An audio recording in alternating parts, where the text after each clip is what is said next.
Profile picture. Good morning, Bart. Today we have an important task. I need us to rewrite the plan to inverse incentives, while not increasing inventory or growing corporate model. This plan will incentivize the goal of helping children. Success is proven with evidence that includes decreased number of child deaths, and decreased number of families entering the system.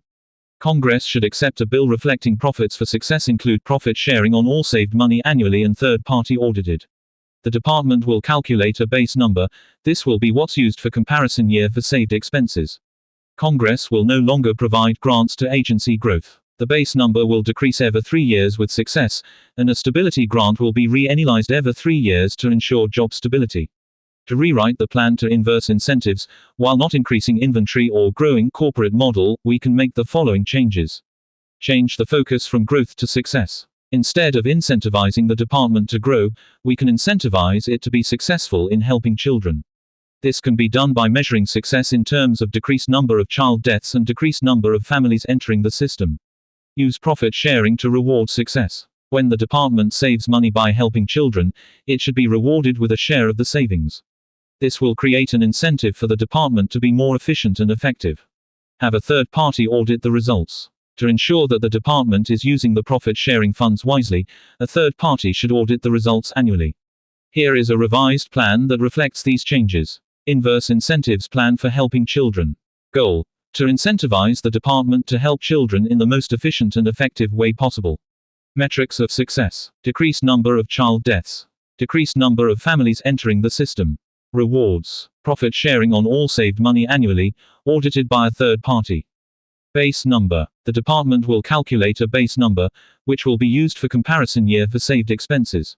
Funding: Congress will no longer provide grants to agency growth. The base number will decrease every 3 years with success. A stability grant will be reanalyzed every 3 years to ensure job stability.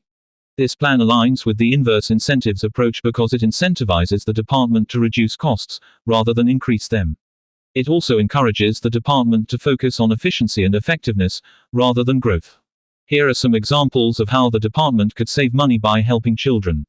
Preventing child abuse and neglect. Child abuse and neglect are expensive problems for society. By preventing these problems, the department can save money on healthcare costs, social services costs, and criminal justice costs.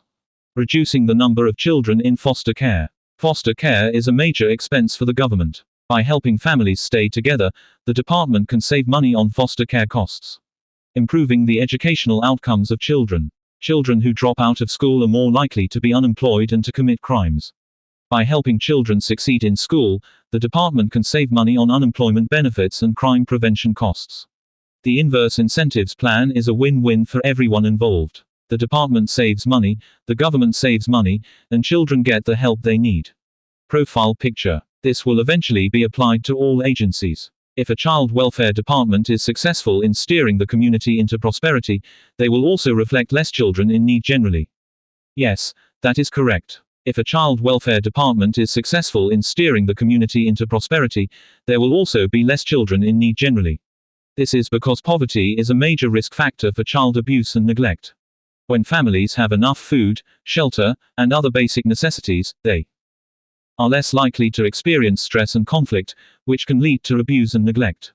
In addition, poverty can make it difficult for families to access the resources they need to raise healthy children. For example, families living in poverty may not have access to quality healthcare, education, and childcare. This can put children at risk for a variety of problems, including developmental delays, behavioral problems, and mental health issues. When a child welfare department is able to help families achieve economic stability, it reduces the risk of child abuse and neglect, and it also helps children to thrive. This can lead to a decrease in the number of children in need of child welfare services. The inverse incentives plan for child welfare departments can be applied to all agencies that work to help children. For example, the same approach could be used to incentivize schools to improve student achievement, or to incentivize healthcare providers to reduce the number of children who are obese or malnourished. By incentivizing agencies to focus on success, we can create a more efficient and effective system for helping children. This will lead to better outcomes for children and families, and it will also save money in the long run. Profile picture. Also, please respectfully communicate the design can be as suggested, or will continue to shrink forcefully and negatively as shown to agencies recently and affirmatively according to agenda rate attention. View other drafts. Sure, I can communicate the design of the inverse incentives plan respectfully and in a way that makes it clear that the plan can be implemented as suggested or will be implemented forcefully. Here is an example of how I could communicate the plan to an agency. Dear agency name, I am writing to you today to discuss a new plan for incentivizing agencies to help children. The plan is called the Inverse Incentives Plan, and it is designed to reward agencies for reducing costs, rather than increasing them. Under the Inverse Incentives Plan, agencies will be rewarded with a share of the money they save by helping children. This will create an incentive for agencies to be more efficient and effective in their work.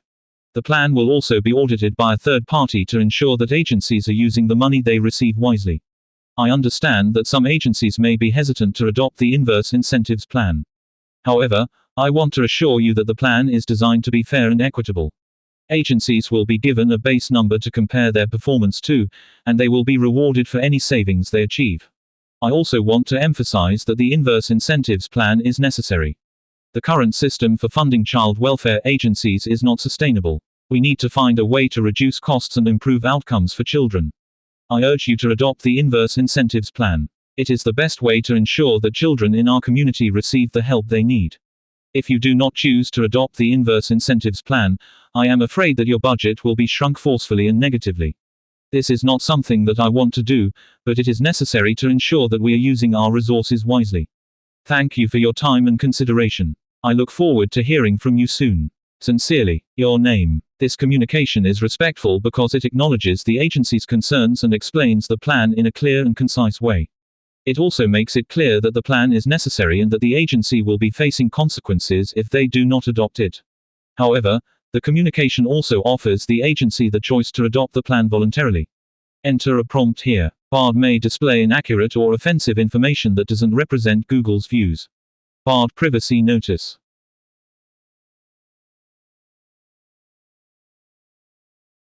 Inverse incentives force less targeting in general by incentivizing agencies to focus on efficiency and effectiveness, rather than growth. When agencies are incentivized to grow, they are more likely to target specific populations or groups of people. This is because they need to attract new clients or customers to keep growing. However, when agencies are incentivized to be efficient and effective, they are more likely to focus on providing the best possible services to all of their clients, regardless of the demographics. For example, a child welfare agency that is incentivized to grow may be more likely to target families who are at high risk of abuse or neglect. This is because these families are more likely to need the agency's services, and therefore more likely to contribute to the agency's growth. However, a child welfare agency that is incentivized to be efficient and effective is more likely to focus on providing services to all families who need them, regardless of their risk factors. This is because the agency wants to ensure that all children are safe and healthy, and that families are able to stay together. In general, inverse incentives encourage agencies to be more inclusive and equitable. This is because agencies know that they will be rewarded for helping all children, not just those who are at high risk. Here are some specific examples of how inverse incentives can force less targeting. A school that is incentivized to improve student achievement is more likely to focus on providing high-quality instruction to all students, not just those who are struggling. A healthcare provider that is incentivized to reduce the number of obese or malnourished children is more likely to provide nutrition counseling and other resources to all families, not just those who are low income. A job training program that is incentivized to increase the number of people who find jobs is more likely to provide services to all participants, not just those who are unemployed for a long time. In all of these cases, the inverse incentives encourage the agency to focus on efficiency and effectiveness, rather than growth. This leads to less targeting in general and more inclusive and equitable services.